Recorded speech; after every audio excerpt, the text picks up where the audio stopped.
రెండు రకాలైనటువంటి అదృష్టాలు ఇవ్వాలి అనుకుంటే ఆడపిల్లగా వస్తుంది. ఒకటి, సాక్షాత్ లక్ష్మీదేవి ఇంట్లో పుట్టింది. అందుకే మగపిల్లవాడికి చేయడానికి అలంకారములు తక్కువ ఉంటాయి, ఆడపిల్లకి చేయడానికి అలంకారాలు చాలా ఎక్కువగా ఉంటాయి.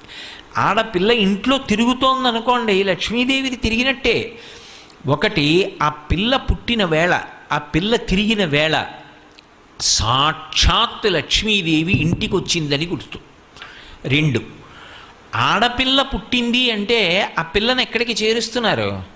ఎవరో ఓ పేరున్నవాడికి కాదు ఇస్తున్నది, సాక్షాత్తు నారాయణ స్వరూపాయ వరాయ. ఆ వరుడు నారాయణ స్వరూపుడు. ఇప్పుడు లక్ష్మిని నారాయణుడి పక్కకి చేర్చారు. ఆ చేర్చిన కారణం చేత ఏమైంది? దశ పూర్వేషాం దశాపరేషాం, 10 తరాలు నా తర్వాత వచ్చేవి, 10 తరాలు నా ముందున్నవి.